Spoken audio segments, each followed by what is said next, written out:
What's good? It's Woog. Rest in peace to Earl Simmons, DMX. Prayers go out to his family. I just wanted to kind of reflect on DMX and his immense talent and contribution to the music landscape. But in particular, he gave us one of the greatest years in music history for any artist of any genre. And that was his 3-album run that started in May of 1998. So DMX started appearing on more features from prominent artists in 97. He was featured on LL Cool J's Phenomenon album on one of the album's singles that had a music video called 4321. This was the song that actually kicked off the beef between LL Cool J and Cannabis, who was one of the song's featured verses. And Cannabis's original verse on that song was supposed to say something like, "Hey yo, Red, where's the squad at? Hey Meth, where's the guards at? Hey yo, L, is that a mic on your arm? Let me borrow that." Because LL Cool J had this, tattoo of a microphone on his arm, and it was just a slick line from Cannabis that was also supposed to be kind of like a shout out. It wasn't supposed to be a direct challenge, but LL took it how he took it, and everything that happened after that, which is its own story. But DMX is also featured on that 4321 song, along with Method Man, Redman, and then Master P on the remix, which I always thought was like a weird addition to the song, a Master P verse, just given the difference in styles musically between the artists. But that was during the No Limit era.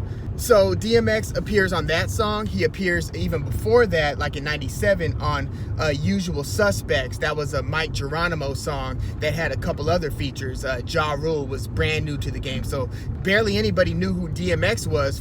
They knew who Mike Geronimo was at the time. They didn't know who DMX was. Cormega was another feature, and he was, more known at the time than DMX or Ja Rule, who was another feature on that Usual Suspects song. So DMX pops up there. He pops up on the Lox's Money, Power, and Respect album title track. That was the first LOX Lox album. And DMX, along with Lil Kim, are featured on that song. And DMX delivers like another super energetic verse. So, by this time, one feature after the other, DMX is just building this reputation of a guy who's just kind of bodying his verse on other people's songs with this, just totally unprecedented type of energy, just the way that he raps. He wasn't, Cannabis in terms of the ultra lyricism, he wasn't Kendrick Lamar in that regard. But the energy and the spirit that DMX brings to every verse is just so immense that you just get engulfed in it. Like, it becomes the biggest presence of that song, regardless of who else is on it. So DMX and his label Def Jam and Ruff Ryders, this new imprint that's kind of hinging on the back of DMX, they take this momentum that he's been building up through these different featured verses, and then it goes into his debut album, It's Dark and Hell is Hot, one of the dopest debut albums from any MC of any era. He came in like a firestorm with this album, and it just got this menacing him kind of like looking with this, very obscured image of himself with these rustic colors that, a lot of different variations of browns and brick reds. And just look at that album cover, and it's just this ominous vibe that DMX brought in because of his Get At Me Dog music video, which Irv Gotti talks about to this day. It was a game-changing music video. Just the way that the images were flashing in quicker succession, and like the black and white, the flashy, images popping up, and just like the dark imagery where, you see artists years and years later use that same kind of black and white, but just the starkness of the image, like A$AP Rocky, when he first got in the game, used some of that, the people directing his music videos. But yeah, DMX with him brought this whole dark and ominous vibe, and it just permeated throughout his entire album, where the intro to this day is still iconic. The track 2, the Ruff Ryders anthem, that was the second single from this album after Get At Me Dog. Ruff Ryders' Anthem is one of the biggest DMX songs to date. And this also, you know, brought in the emergence of Swizz Beatz and Dame Grease and P Killer, aka PK, another prominent producer on DMX's first few albums. But there is no emergence and launch of Swizz Beatz without DMX. DMX and Swizz Beatz were almost seen to be a tandem, and anytime somebody saw the Ruff Ryders logo, anytime they even thought of Swizz Beatz, they would probably associate that with DMX because of how large a presence he was in the rap game when he came in with that debut album. Well, that album also had How It's Going Down, which was kind of more of a song for the ladies. It had Damien, which was, you know, for the first few DMX albums, he would always have a Damien-like song where he is basically having a conversation with the devil. X is Coming, another dope song from that debut album. Stop Being Greedy, that was one of Dame Grease's best contributions to that album. Stop Being Greedy, another really tight song. But just, you know, these different dark themes. Dark Man X is, by the way, what that acronym, you know, stands for. But that debut album, It's Dark and Hell is Hot, also featured a prayer. And a prayer was also a reoccurring theme throughout DMX albums. There would always be the prayer. And this was also something that launched him even further because of how he brought this to the live show experience. Now, I had the opportunity 5 years ago to shoot a DMX show. I was actually shooting for the hip-hop legend Master Ace, and he was opening for DMX at the Observatory in Santa Ana, California. And DMX's live shows were one of his hallmarks. So in 98, where he drops It's Dark and Hell is Hot in May, he follows that up in December with Flesh of My Flesh, Blood of My Blood. That's his second album in the same year, 1998. And that, like its predecessor, hits #1 on the Billboard 200. This is cross-genre. This isn't like the rap charts or the R&B charts. This is any genre. DMX hit #1 with his first album, his second album, his third album, and with his fourth and fifth.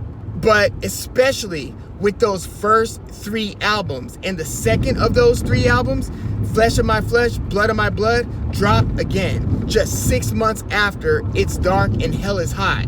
That was one of the greatest feats in hip-hop history. He took the game by storm. In a year where Jay-Z dropped his third album, Hard Knock Life Volume 2, which also hit #1 and which also, you know, sold multi-platinum amounts of albums, DMX was the hottest rapper alive, not Jay-Z. They did the Hard Knock Life tour / Rough Rider tour later on in the following year, and one of the most dramatic moments of that tour was DMX delivering a prayer where he would just have an emotional moment that the whole crowd just gets engulfed into. It was really a thing of magic, and it was something that he carried with him throughout the rest of his years. Like when he was featured on the Breakfast Club, he was a guest there, and everybody just felt that DMX spirit when he delivered the prayer like he always does. And I'm so glad that Versus, the Swizz Beatz and Timbaland rap battle platform that's just taken off throughout the COVID era, one of the biggest shows that they've had to date was Snoop Dogg versus DMX. What a moment. What a moment. And I'm glad that we at least got that.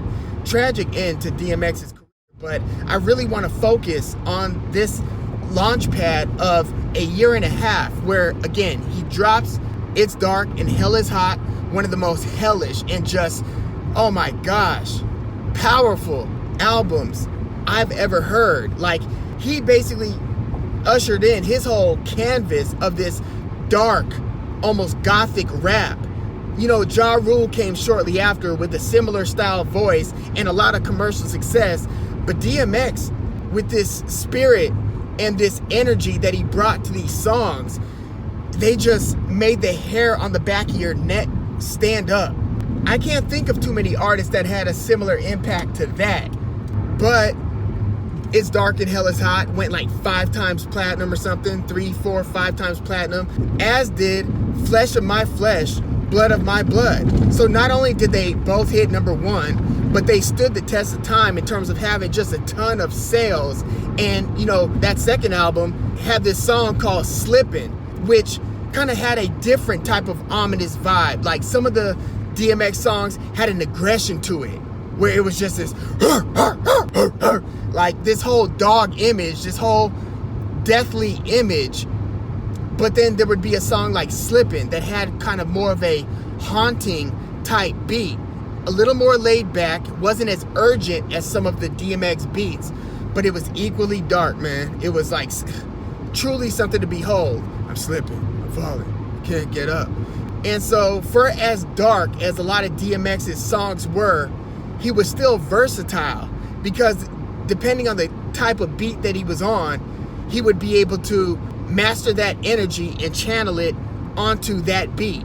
For instance, on his third album, which came a year after the second album, so the second album came December 1998, the third album, and then there was X, his most commercially successful album to date. So for all the success that that first album and second album had at #1, and with all those sales, successful singles, Ruff Ryders Anthem, Slippin', Ain't No Way You're Gonna Stop My Flow, or that other single, Ain't Nobody Else Got Love For Me, Ain't No Care. It wasn't one of my favorites. I think it was featuring Drag On, but it was a successful single. By this time, the Ruff Ryders already had a compilation album or 2 out. The artist Eve released on Ruff Ryders. The Locks got signed to Ruff Ryders. So DMX has basically just elevated this brand in the same way that Jay-Z elevated Rockefeller. Swizz Beatz by this time is starting to have success, even producing for other guys, even though DMX is still, you know, everybody's cash cow, because there is no bigger deal going on in rap music than DMX. By this time, he's also acted in the movie Belly with Nas. He would go on to have more acting roles like Romeo Must Die, Exit Wounds, and others. But that just speaks to how much, you know, anybody who was noticing and witnessing this talent thought of, you know, his capabilities. I mean, his demons and a ton of other things would ultimately hold him back from being able to realize a lot of those things down the line as his career, you know, started to dwindle, you know, several years later. Again, he would go on to have a few more #1 albums, but I, again, want to focus on this 1998 to 99 period, because it was unlike anything else in rap history. And he also has like a big feature on DJ Clue's The Professional with songs like If It's On, It's On. Another cool single from that second album, Flesh of My Flesh, Blood of My Blood, was It's All Good, It's All Right, All Day, All Night. And even the track 2 from that album, I just love when a nigga bring his whole crew. It's just a bigger piece of cake for me to chew a hole through. Like his opening lines, I'm not even gonna repeat the words, but those opening lines to his first verse on that song just shows you how dark he's willing to go on these songs. It's such an immense presence on here. I can't overstate that. But 1 year after that second album, he drops his third album, and then there was X, and that ends up becoming his most commercially successful album, outperforming those first 2. And it has the singles DMX. It had his biggest single of his entire career, Party Up. Y'all gonna make me lose my mind up in here. Wasn't my favorite, but I get it in terms of its being a commercial smash. And again, speaks to DMX's versatility. We got Dark Man X with a party joint that was one of the biggest songs of the year. He basically showed the same versatility in that Big Pun did, doing a song like Still Not a Player, that hip-hop classic featuring Joe. But that third album was just as fire as the first 2. And so you've got, you know, you got fans whose favorite DMX album is his first. You've got those whose favorite is his second and the third. And some even probably love his fourth album, The Great Depression, more than all the other albums. So you got some variance there. It's not like he was a 1 album hitter quitter or a 2 album hitter. No, he had a body of work. And that third album the track 2 of that one, that one more road to cross, one more risk to take. Like, you just turn that music up. That was actually one of our sports, high school weight room anthems. Like, before and after school, you hit the weight room, that was a song we were playing on the radio. We would just pop in, and then there was X, that third DMX album, turn the volume up and just let that ride, man. But there's so much more you could get into musically, and just spiritually when talking DMX, man. What a powerful, powerful figure. It's just so sad and unfortunate that he was apparently, living all these years with the pain he was living with. And it was almost in plain sight. Like, anybody who was following the DMX saga could see, in a sense, what was going on. And it just looked like it would have this type of result. And that's, that just makes it that much more heartbreaking, really. But I just want to, as many people as possible to just continue to honor DMX and his legacy and his life. And for those that know him, be there for his family. But wow, that run from, you could say, 97 when he started popping up on these features, to 98 when he dropped It's Dark and Hell is Hot and Flesh of My Flesh, Blood of My Blood, then into 99 where he ends 99 with And Then There Was X. Whew. I can't think of another time we've seen a takeover quite like that. Again, when DMX hit the scene, he immediately inserted himself as the top rapper in the game. You could argue who the second most popular, or third, or fourth. There was Nas. There were a lot of different rappers doing their thing. Juvenile, when Cash Money really started to ascend, Juvenile's 400 Degrees popped up around the same time. Redman was still killing it at this time. This was just after the Wu-Tang's second album, Wu-Tang Forever, which was 97. So we're still in the wake of the, Pac and Biggie careers and tragedies. So this is, where Puffy took his remaining artists after Biggie passed, Mace, and launched them with Mace's Harlem World and so forth. And then Puffy's album, No Way Out. In fact, a couple of those early DMX features were features on Mace's album, like on 24 Hours to Live and one other song from Mace's debut album, Harlem World. Those were some of the earliest moments we were getting that featured DMX. And again, this is just before the Eminem emergence. So Slim Shady, he came with the Slim Shady LP in 99. So that's when he was on the map. We knew about him in the underground for a couple years prior to that, but that's when Eminem really launched. So that was just after that DMX window. Their careers paralleled a lot, but yeah, 97 to 99, nobody was touching DMX, especially 98, 99, into 2000. But yeah, let me know what some of your thoughts are on the man that is Earl Simmons, DMX, the legendary talent. Man, we will never forget DMX. Let me know your thoughts, guys. I'm Woog. Much love.